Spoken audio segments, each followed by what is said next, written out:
welcome to Iowa Ideas in Depth Week. We're excited to kick off our ninth annual Iowa Ideas Conference, and that we're exploring ideas important to Iowans throughout that time. And it's hard to believe we're back for another cycle yet again.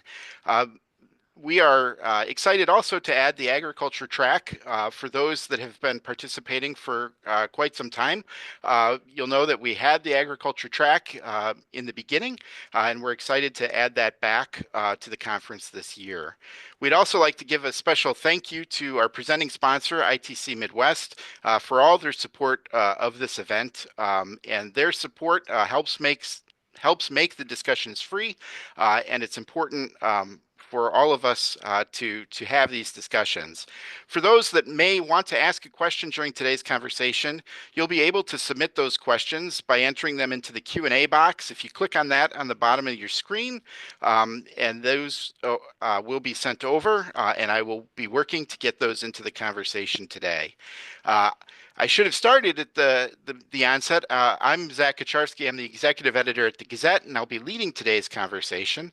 And I am joined by Dr. Eugene Takle from Iowa State, Al Wulfekuhle, who is a farmer and president of the Iowa Pork Producers Association, and Jim O'Connell of O'Connell Farms, just west of Cedar Rapids. And so I will start by having each of you maybe give a little bit bigger introduction of yourself.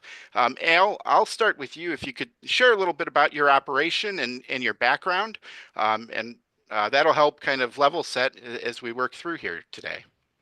All right. Well, Zack, first of all, thanks for having me. Appreciate the opportunity. I'm living on Lake Delhi in eastern Iowa, an owner of G&W Pork, 48,000 pigs per year, and farrow to finish. We have our own feed mill. We have about 8 employees and 3 or 4 part-time employees. We also crop farm about 640 acres of corn and soybeans. 3 kids, 9 grandkids from 3 to 16 years old. They're all doing very well. My passion has always been in pig production and animal health. And I was president of Iowa Pork in 2016, Zack, and now I'm president of the National Pork Board. I'm trying to make a difference, trying to make this industry better for everybody. So that's a little bit about me. Thank you. Jim. Yeah, we have a family farm. It's my wife and we have 2 boys. Our oldest lives in Norwalk. He's a banker out there and he comes back and helps. And our youngest son is employed by Lynn Co-op in Newhall, and he helps out on the farm then also.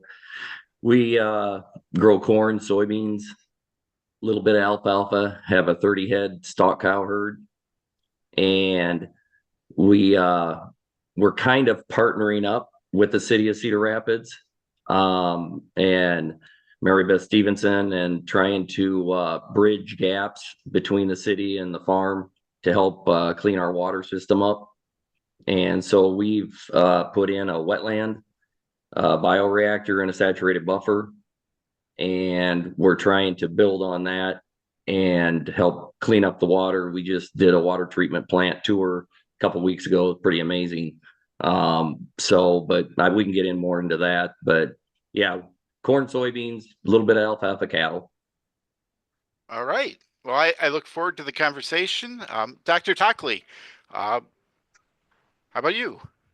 Thanks for inviting me to be a part of this event, Zack. I have joined the faculty at Iowa State in 1971. I was hired. I have a PhD in physics from Iowa State.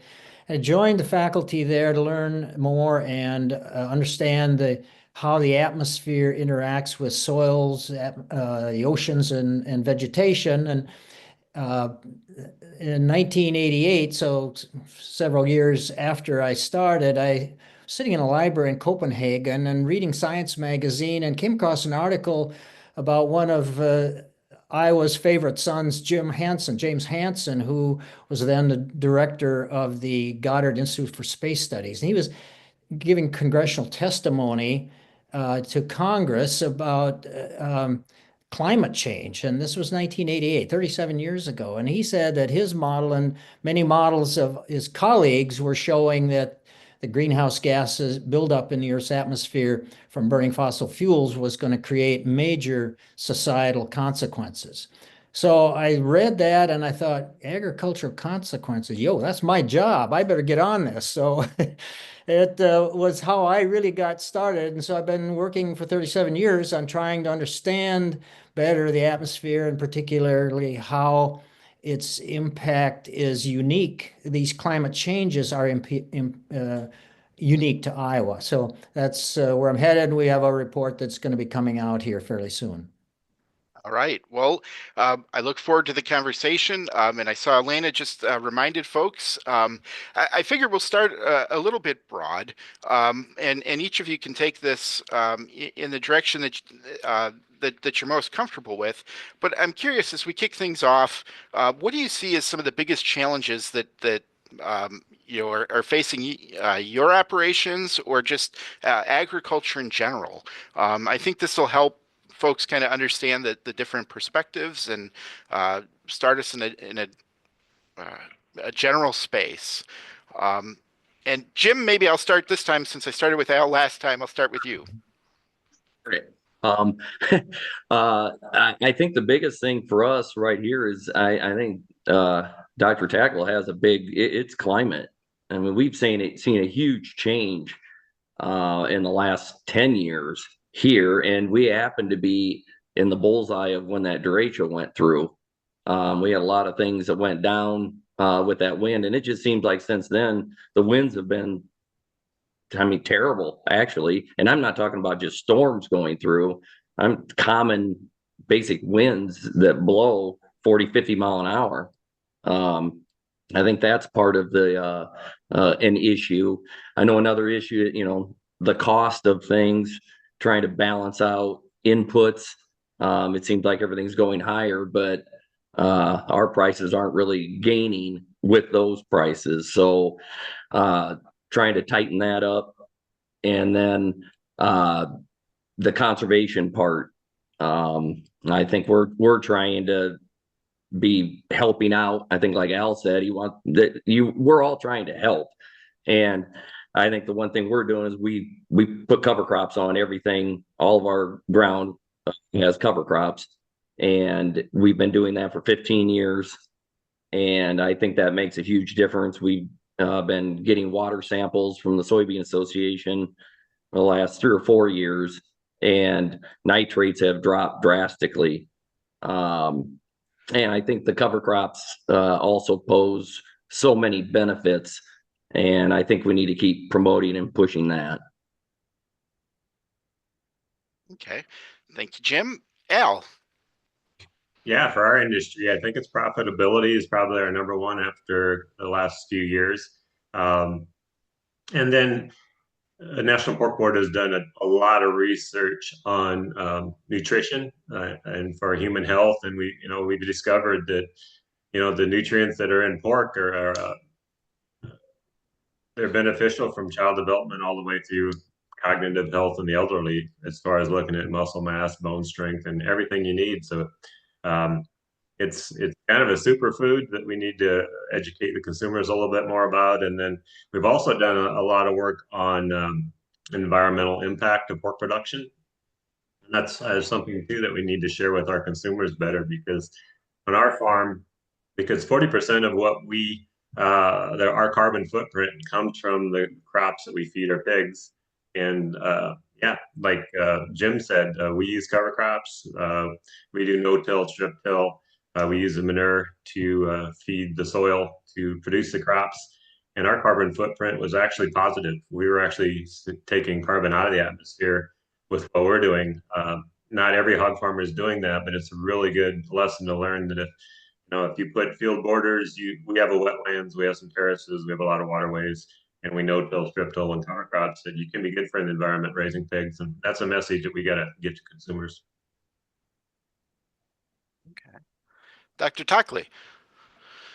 Well, I've been looking at the climate changes that we're undergoing in the last 30 years compared to the 20th century. And what we're finding is that we have this increase in spring and early summer rainfall. We have about almost 2.5 inches more rain in that 3-month period than we did in the 20th century. And it's if that's a lot of water. If you take 2.4 inches and spread it over 55,000 square miles, that's enough water to fill Red Rock Reservoir 34 times.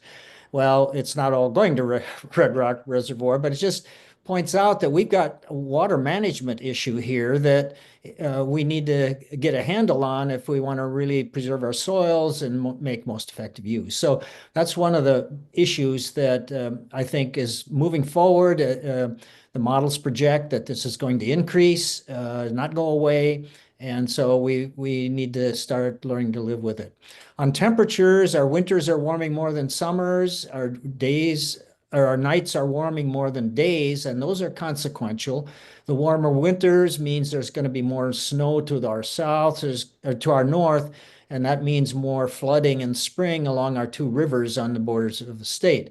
The warmer summers and warmer springs and winter actually are have given us a longer growing season, and that's good. Farmers they really like that, and they're taking advantage of it. They're planting longer season hybrids.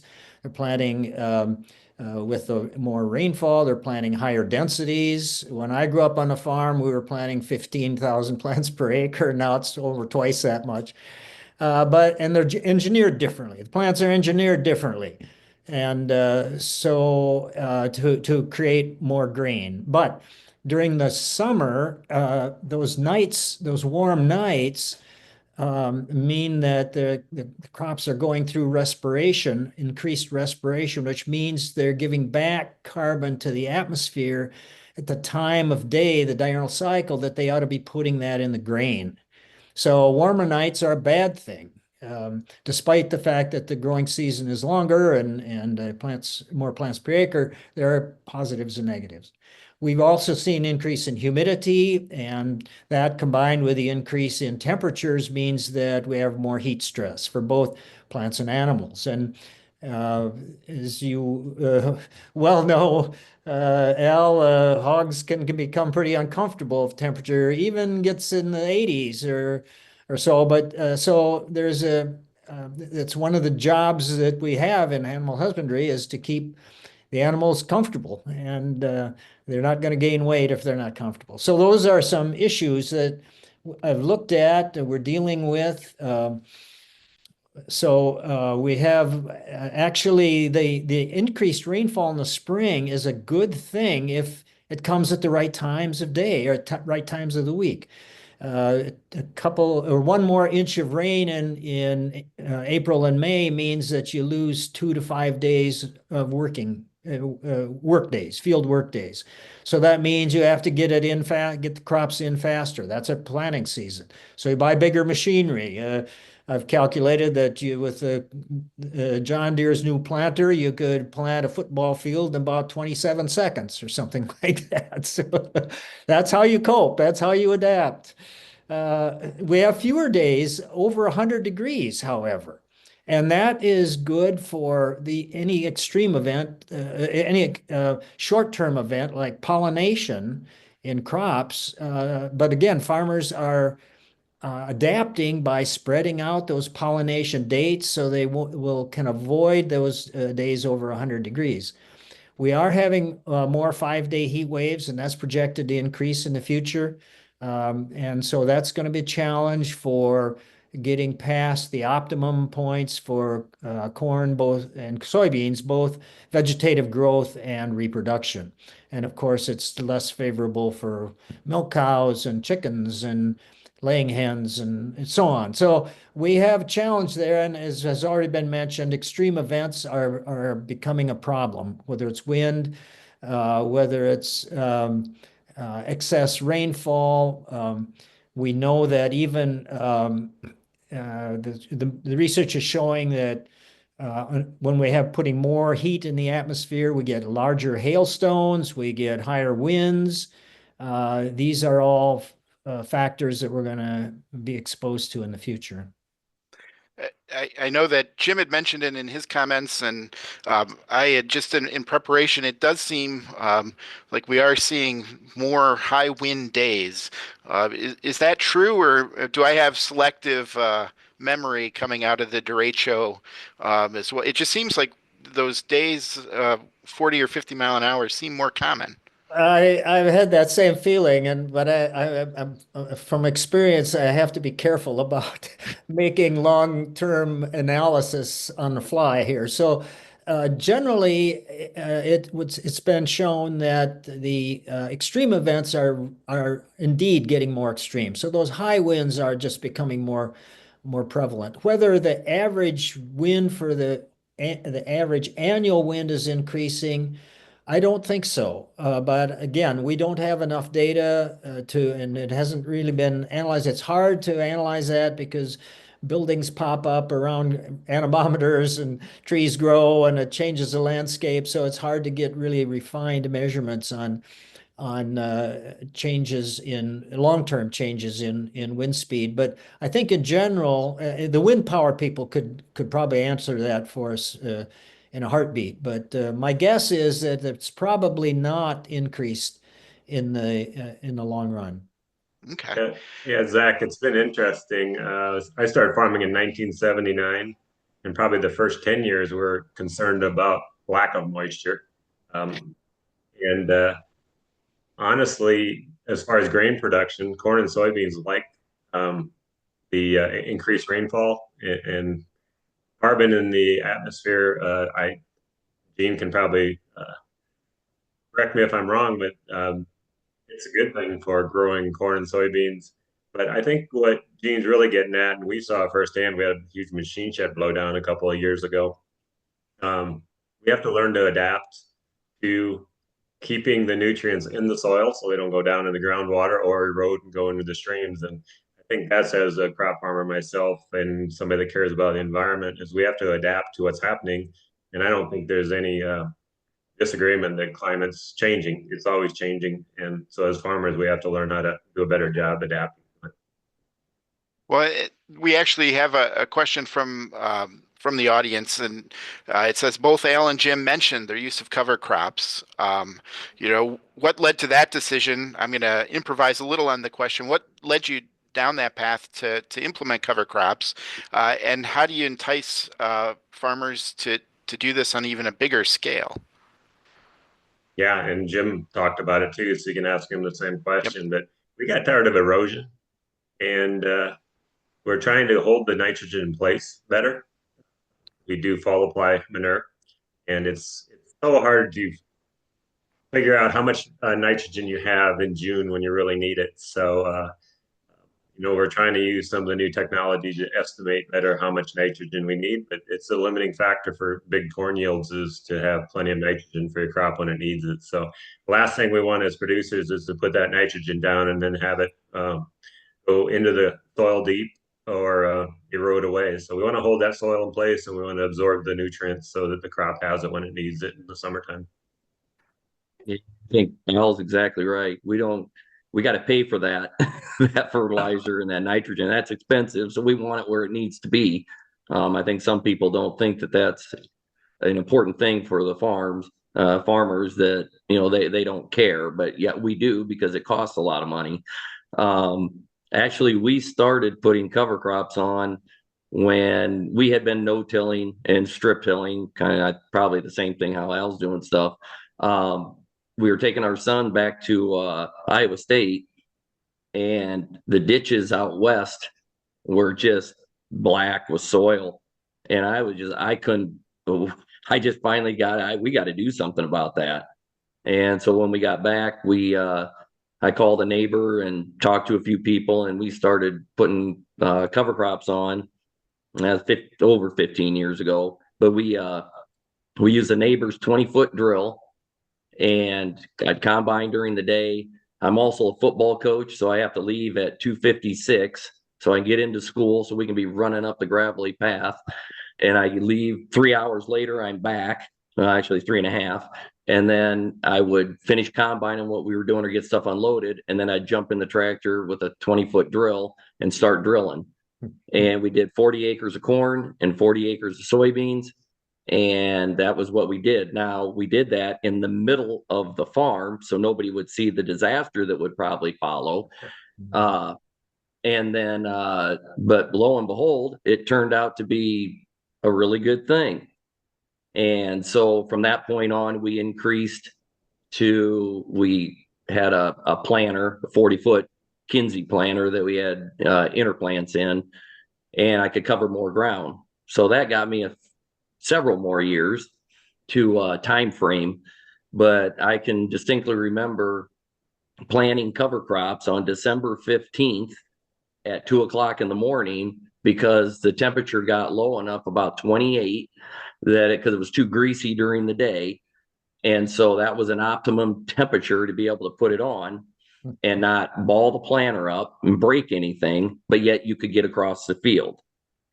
And then a couple more years went by, and then just this last year, we got an opportunity through the Iowa Soybean Association to demo a harvest seeder.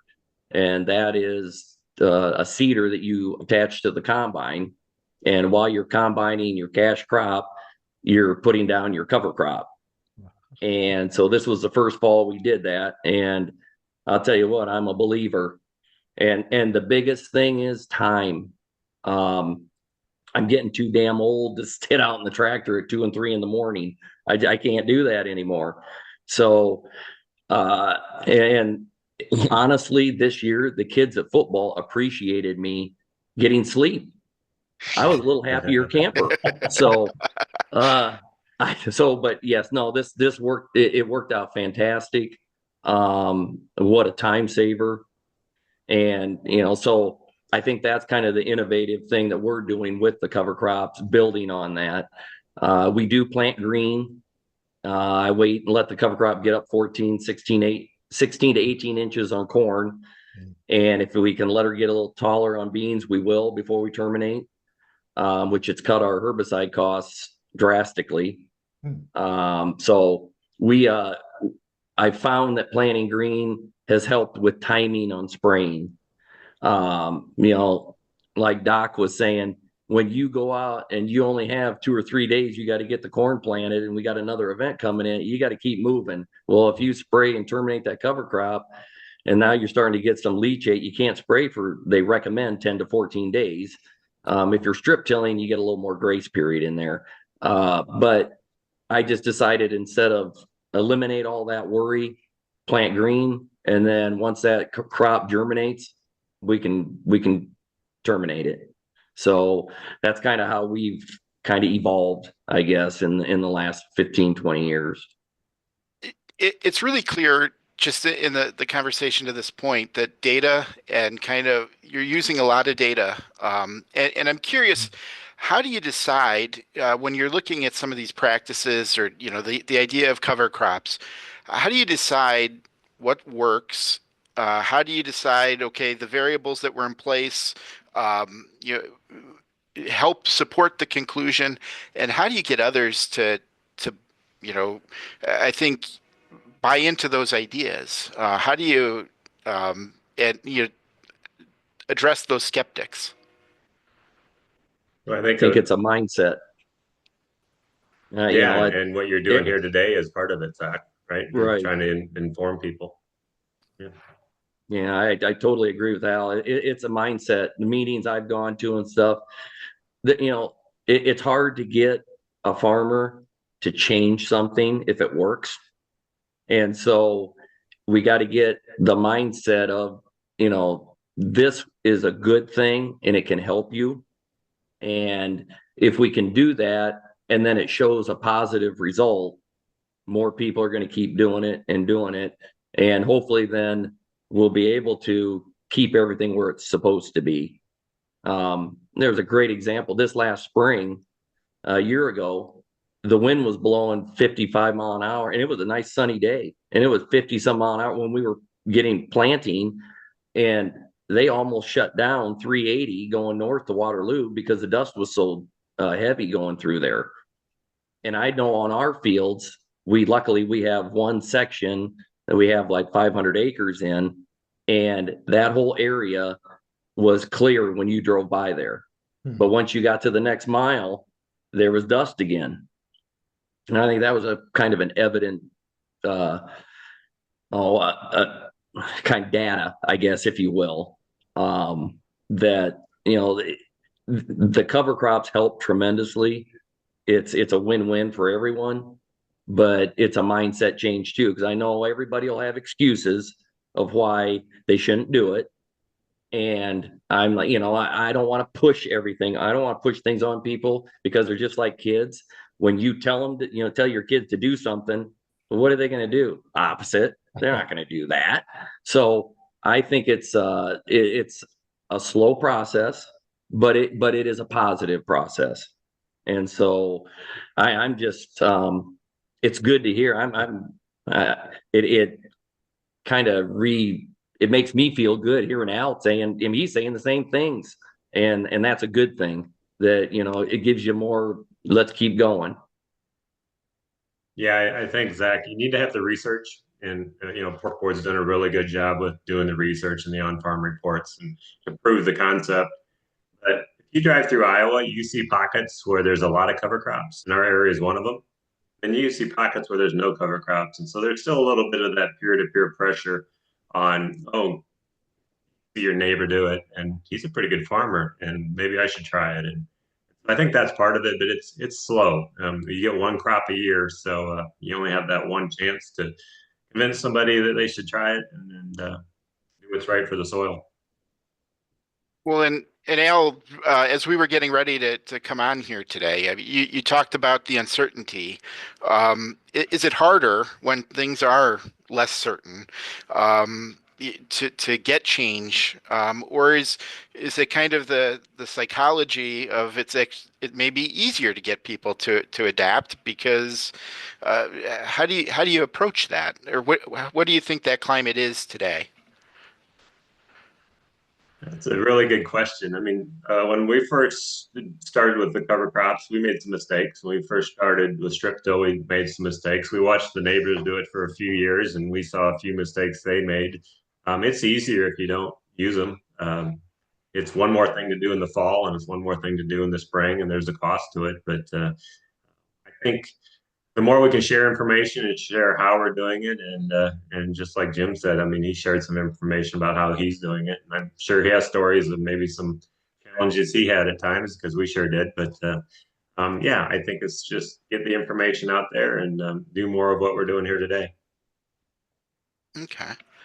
And I was also curious, you talked in your opening comments about, opening up new markets. And I'm curious, given the political landscape today, how do you feel about that? And also just the general question that's kind of what time frame are you making some of the decisions that you make on your farm? These aren't necessarily things that you can pivot in a couple weeks time. How is that uncertainty kind of, in terms of market, and how are you addressing the decisions that you're making? So yeah, on a personal level, it takes probably a year and a half by the time you decide you want to raise more pigs to sell the market. And so you're trying to predict, do we have a long-term future in this? Will exports still be there a year and a half from now? Will consumer demand increase? So yeah, we're looking at a lot of things, and then just the amount of risk you want to take in a very risky business. So a lot of it, you got to have confidence in the industry and the people in it and what you're doing. It's a challenge. It's not an industry for a conservative person. You got to be pretty optimistic and to be in this business in the first place. I don't know if that answers your question or not, Zach, but yeah, it's a challenging industry, but it's a good industry. I appreciate that. Jim, do you have thoughts on that? Yeah, I agree with Al. It's a challenging industry. And I distinctly remember last summer, we just get done through and we're big baling. We do some custom big baling. And my son calls me and he works up at co-op and he's like, "Hey, Dad, yeah, they're coming out with the fertilizer, nitrogen prices for next year. And, we need to probably lock some of those in." And I just remember I just like, what the, I can't say that on here, but and I'm like, we haven't even got this crop taken care of yet. You know, I'm like, well, it just seems like we're backing up further and further to lock in prices because of the volatility of everything. And I think, like Al was saying, you know, that's a challenge. And, you know, we're trying to do this a year and a half in advance to get everything locked in. That it's not an easy task. And so then, you know, and then that's got to go by the bankers and everybody else. I mean, there's a lot more involved than just, you know, what we're saying or what we have. There's a lot of cogs in the wheel. But it just seems like chemical prices, fertilizer prices, everything is just earlier and earlier. And then it's almost, you know, you got to make sure you get exactly what you're going to use, because they're not going to get more than that or less than that. And so it's like, you know, everything's got to be down and, you know, how many ounces we used here and there, and, you know, and then back it back up. So how many gallons total do we need? There's a lot of pushing the pencil on, you know, how that works. And I couldn't even imagine with hogs now. I know we used to have livestock. We used to grow a lot. We used to raise a lot of pigs. When I grew up, my job was grind feed and haul poop. But they we, you know, my dad passed away, got in a grain bin and should have been in there. So I became an adult in a hurry, and I couldn't handle doing, you know, all the hogs and then the cattle and then the crops. So we got out of the hogs 20 years ago, I guess. So I admire the, you know, people that do that, because it's challenging. And I think, like Al, you know, it's just everything seems earlier, and it's hard to, you know, what we did right now today for what we have in the field or on the lots or in confinements are what we did a year ago. That's it's kind of hard to visualize that. No, I mean, it absolutely has to. I mean, you have to be kind of strong not to second guess yourself too, in some degree, of like, okay, how do you adjust the formula or the mindset, just so that you're not every day that goes by second guessing the decisions based on what Make happens. for a long day. That is true. Dr. Takle, I wanted to also mention, it's a little bit different with uncertainty, but you made a really interesting point about, you know, weather observations, and it's a little bit different, but there have been changes with NOAA and some of the staffing there, and I was curious, you know, if you could share a little bit about the data that, you know, that you're reliant on to look at this, you know, and the impacts that, you know, fewer meteorologists could have in terms of, you know, data, collecting, to understand some of the patterns. Uh, Long-term records are critically important, and continuous records that don't have disruptions or missing years, because if we're really to understand the future, we have to know the past very well. And the models that we use to forecast the weather day in and day out, they're the same as the models that we use to the global climate models that project future scenarios out 100 years. These are the same models that are used to build airplanes and design nuclear power plants. It's an energy, just follow the energy kind of thing, that if you put more energy into a thunderstorm, it's going to be stronger, and it's going to produce more rainfall and potential for more hailstone. So we have to capture these events when they're there, and we can't anticipate when they're going to be there. So the more data we have and the more we are probing new ways to collect data, the satellites and the infrared measurements that we have, in addition to the in situ temperature, winds, and humidity, and so on, are critically important and enable us to follow and understand and predict these large scale and long-term patterns. So without that, we're just really missing the boat, And as we move forward and weather becomes more consequential, the societal impact's just going to be more and more detrimental. I'm behind a couple questions. I could go on and on in the questions that I had prepared, but we're getting a few from the audience, and I want to come back and ask a couple of those. And one is there a way to extract the nitrogen from streams, et cetera, and reuse it? If so, is anybody working on something like that? And also, are there wind/weather hardy crops being developed that could withstand the changing climate conditions? Oh yeah, there's geneticists that are working all the time. They're working on a shorter stature corn that will take high winds better. They're always looking at hybrids that will withstand dry weather events and lighter soils. Um, yeah, as far as the answering the question of taking the nutrients back out of the water, I don't know an answer to that one. I think it's better to just not let them get into the water in the first place. But yeah, any other thoughts on that, guys? We took a tour of the water treatment plant, so they talked about that, nitrates getting into the water. We happen to be kind of a bullseye. Our two streams that go through our farm end up dumping into or emptying into the Cedar River right ahead of all the wells that the city of Cedar Rapids draws from. So they're that's one of the reasons why we've put the wetland in and the saturated buffers and bioreactors to help try to clean those streams up or do our part, I guess, if you will. But the way, they were talking about that, and it's very difficult to get the nitrates out once it's in the water. And so that's kind of the programs that we're starting to try to build upon, is to, like Al was mentioning, let's not let them get there. And cover crops are a huge way to not let it get there. Now, don't take away, and I think we start looking over the new thing that's out, but no-till is still a great thing. Waterways, field borders, terraces. I mean, there's still a lot of the CRP. There's still a lot of things that help with that. I mean, there's a lot of things that have to be done to help with the situation.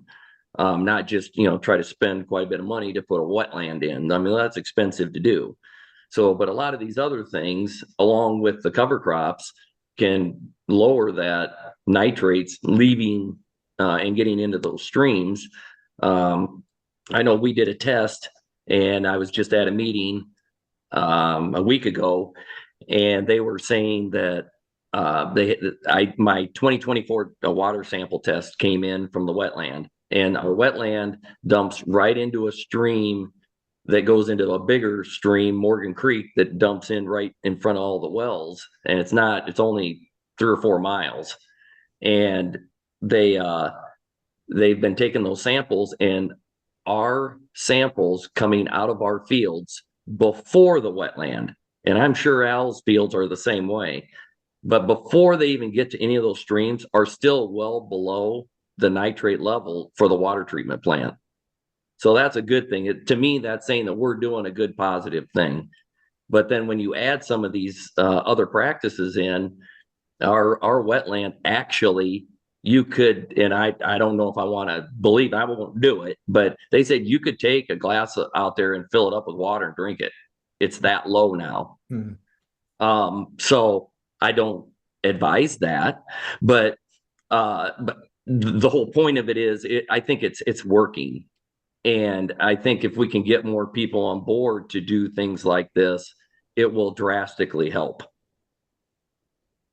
And that's a good segue into one of the next questions. And it has kind of the just get the info out there has been the process for change for a decade. Field days are probably the most popular vehicle. What percentage of people who show up at these are not already practicing in conservation? And then how do you get the information to those that are maybe not seeking it? I'm going to jump in real quick here, because I know from just in our area, because the people's voice, you hear them more. We have the city of Cedar Rapids right on our doorstep. So I think what you're doing today, and then Mary Beth Stevenson and all these other people that are involved with bringing the city to the farm and the farm to work together for our area. That is huge, absolutely huge. Now, I don't know, like Al, where he's at, if there's, what would involve getting more people to try to do things. But the more that the people see that the city actually is helping and wanting to be involved in it, I think is such a positive thing. And I think then we can get a few more of the farmers in the area to jump on board and try a few more things. Yeah, Zach, I don't know if I had the answer to your question, but this is a huge concern in our industry and the big industry. People don't understand the fertilizer value of hog manure. And I think most people just look at soil being dirt. They don't look at it as a living organism that needs to be fed. And there's nothing better to feed soil with than manure. It's been happening since the beginning of time.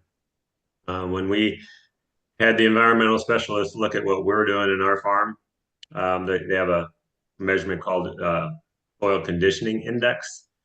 And most farms are losing on that index between erosion and overworking the soil. We were actually building our soil, which makes me really feel good that our soil conditioning index was actually improving. I think that message needs to get out there. I think the email that you sent said something about excess waste of livestock manure in Iowa. I think less than half of the ground in Iowa gets livestock manure. So there's a huge opportunity to have more manure. Maybe 1 or 2 counties in the whole state might have a little bit of an excess. But the message is it's good for the soil, but we got to keep it in place so the crop uses it and not have it leave the soil. And if you compare hog manure to commercial fertilizer, hog manure actually attaches to the soil better than commercial fertilizer, and you have less getting into the groundwater. Research shows a lot of it, but how do we convince our neighbors and the consumers that hog manure is actually a good thing? I wish it didn't smell bad. That might help, but it's a good thing as long as you do a good job making sure it stays in place and feeds the next crop that you're growing. Well, and Al, how do you, I mean, do you have capacity to work with your neighboring farms? If you're working with, 50,000, pigs a year, I would imagine that's more than you would need, although 650 acres, that's not a small farm either. Yeah, so we have pigs on 14 sites in the way Iowa's set up. They did a really good job requiring manure management plans. So before you can build a hog building, you have to have the acres lined up to put the manure on. You can't build a hog building if you don't have acres lined up. And it's a great rule. Hog buildings close to where you put the manure down. And in our operation, we have growers that grow pigs for us, and they use manure on their crop acres. And most of our employees use manure on their acres. So if anything, we could use some more manure for our acres. But Okay. we're pretty well balanced. And yeah, a lot of kudos to the people ahead of us, behind us, I guess, that made these regulations in Iowa and got it set up so we're a livestock friendly state and we're good for the environment.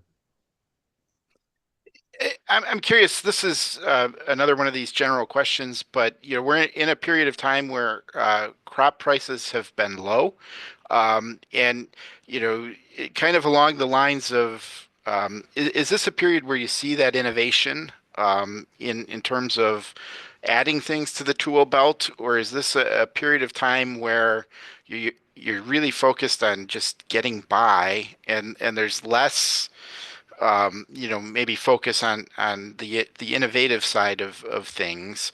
It's kind of parallels that mindset question that we had earlier, but do you see more partnerships, or are there concerns that you know when things are low and everything is tight, that maybe now's not the time? Do you have a sense of how that's shaking out? I think one of the things that at least we do is we've partnered up with one of our neighbors, and we own a sprayer together. So you can utilize the technology and splitting it between two farms or two operations instead of one. So maybe you can benefit from some of that top end technology and be able to use it on our farm because the expensive stuff is so, just so high. Hard to cash flow it if it's just you, but if we had a neighbor involved with it, and now you got to have the right neighbor too. I mean, it can't be just somebody that, oh, hey, that sounds great. We get a new sprayer. That's not how it works. But it works well for us. But that's just one of the things. This harvest seeder, prices aren't very high, but I bought it. Man, it's not cheap, but the time that it saved me, I can't even put a value on it.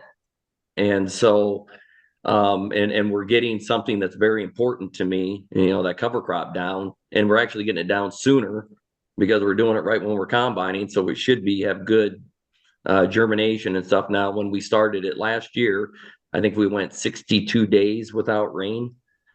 So I was like, oh boy, here's a disaster. But we did get some rain then, and it all came up, and it looks good. So, but I think some of the innovation, yes, people will do it, but I don't think it's going to be as much. I think farmers are going to kind of hold tight, and they're still going to check things out, but at least in our area, I'm thinking that that's probably the trend. And Jim, I don't expect super specifics, but for somebody who maybe has never gone out to purchase a sprayer before, what type of an investment are you talking about with that? We want to be sitting down. I've learned that's true of every piece of farm Holy equipment. crap. It's expensive, but like Doc was saying, you got to get a little bit bigger so you can cover the ground because of the trends of the climate. And so then that it's an added cost. So you really got to know what you're doing to purchase something like that. And then you don't just go and get the first thing. Guys shop around, they look at different things and, try to make the best decision for their operation. But yeah, even the small things are expensive. It's not a cheap farming is not a cheap adventure. Like Al said, it's you better be ready, buckle up. Yeah. Yeah, Zach, on the hog side, the innovation in my lifetime has been pretty amazing. And a lot of it has to do with the controllers we put in our buildings that regulate the temperature and the humidity and the airspeed, and then you can monitor it from your smartphones now. So you can look at a building and see what the temperature is, see what the humidity is, see if the sprinklers are on, see what the wind speed is. We have tunnel fans that put a breeze through the buildings to keep them cool in the summertime.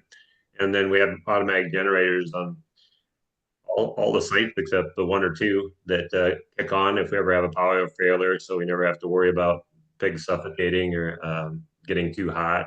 It's pretty amazing the technology that's out there just to keep our pigs comfortable and healthy and growing. And when you talk about sustainability, anything you can do to reduce the amount of feed it takes to get a pound and gain or get them to grow faster. Same way with the crops too, get the maximum number of bushels from the number of acres and the amount of nutrients you put on. That's all about being sustainable too. And but yeah, innovation is a big part of what we do. And Al, do you see those? Are those bells and whistles, or are those types of technology to check on your smartphone? Is that essential? I mean, are you on there uh, regularly looking at the conditions in the buildings? Not essential, but as far as labor savings and sending people down the road to check on buildings multiple times a day, when you can just look at your phone and make sure everything's good, it's a savings. And then we're still caring for our pig, probably caring for them better because we can Better. check them more often and make sure they're all good. Yeah. Okay. Uh, the audience is coming up with good questions today. This was not on the list, but Bayer is aggressively in the media saying Iowa farmers can't farm without glyphosate phosphate. Thoughts from the Glyphosate. Roundup. Glyphosate. Yeah, glyphosate. Yep. glyphosate. Sorry about that. Thoughts from the panelists on that? We use it. I mean, it is a valuable tool. But I think, like Al said, and we'll adapt to what is, thrown at us. But it's just like any product or anything you do. If you do it the way that the label reads, and you use safety and how it's supposed to be applied and do all that, it's safe. It's a safe product. So, that's for anything. So I don't know. It'll be interesting to see where that ends up. But yes, we do utilize that chemical. Yeah, I would agree with that. We utilize it also. There's a little less confidence in science than there used to be, and I think somehow we got to get back to where we believe research and science a little bit more. But yeah, we will adapt if we don't have this available. But it's just a precedence it sets that if there's no real good research or science to show that we should not be using it, and it's taken away because of other reasons, that's a scary path to go down, because then we might lose other products, which will be harmful down the road. Yeah, I totally agree with Al. Dr. Takle, I wanted to bring you back in. You've spent your career studying, climate change, and just even in the last few weeks, we've seen some political rhetoric, around that, and I'm just, maybe taking, doubting the science of climate change, and I am just curious, what's at risk to Iowa if we don't heed some of the climate warnings that that you've been noticing, some of the changes that have been showing up in the research and in the data? Well, with the increase in precipitation, as all farmers know, that's just magnified when you have some slope in the landscape, and soil particles are moving, and even if you don't see soil erosion, there's soil that's relocated, and that's not a good thing. You like to keep it where it's supposed to be, and and that's the value of these cover crops, that it keeps the soil from moving even a few inches down the slope in any given rain, because more of them, there are going to be more inches moved down the slope. So we really need to be paying attention to that. And I think that if people see that good science tells us the unvarnished facts about what's happening, so that we can adapt where we have opportunities to adapt. Farmers are really good at that. They adapt to a lot of things. And if there's some mitigation possible, we should think about that. So we're, as a nation, we need more energy. So uh, farmland owners have a big role to play there. We could produce a lot more energy in our landscapes without jeopardizing its ability and actual use in crops. So there's a movement now toward agrivoltaics, where you have large fields that are covered with solar panels, but you can graze sheep. You can graze, I've seen milk cows grazed among these panels, and planted with good crops that are regenerating the soil. You maybe have a 10 or 20-year lease on that for solar panels at $1,000 an acre per year. That's pretty good return. And you can still graze some animals. So we need to think out of the box and see what works for Iowa.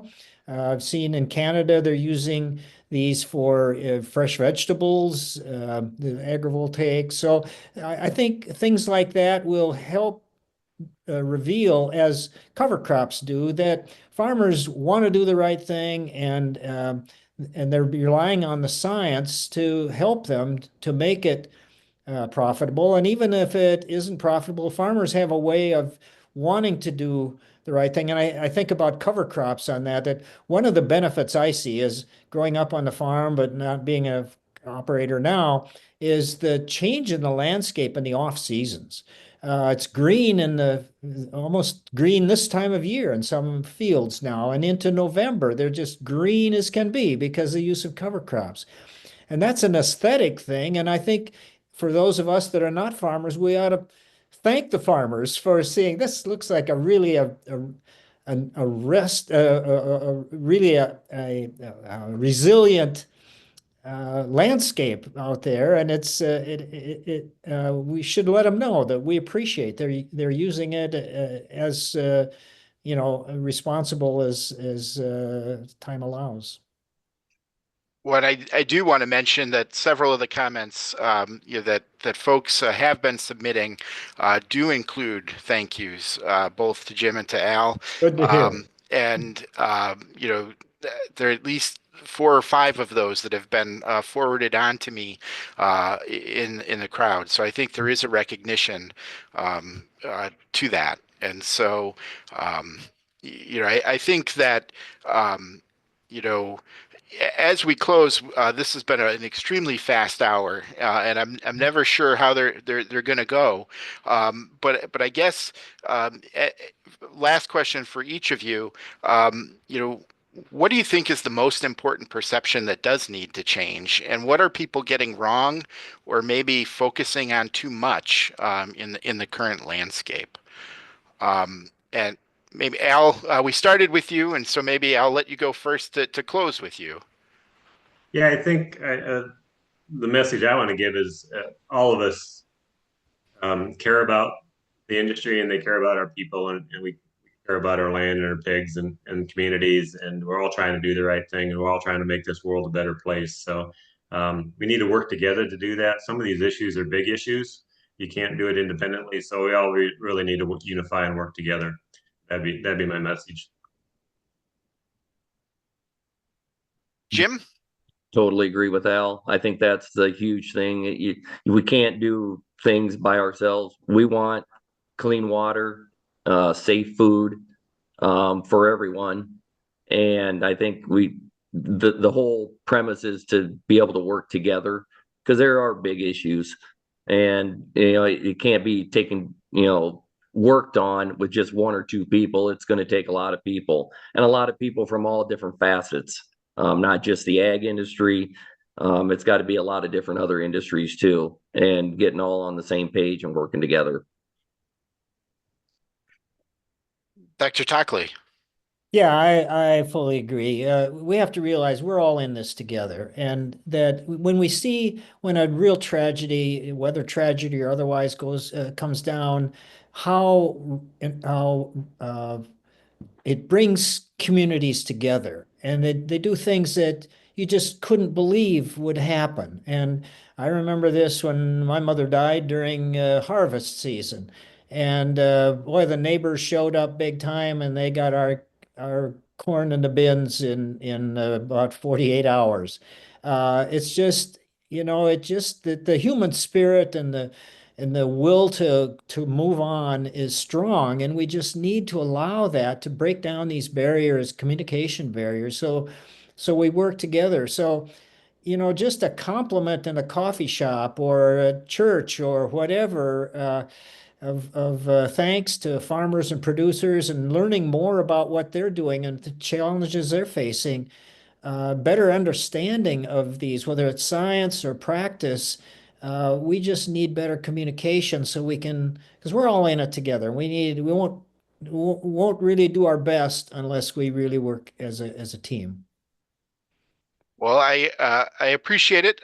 We promise everybody that these are lunch hour types of conversations. And so we have reached the end today, and this is the kickoff of the week. And so there are several more sessions. Tomorrow is manufacturing.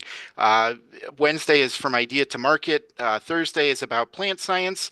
And then Friday is more about creative land uses. And so we would encourage folks to come back throughout the week.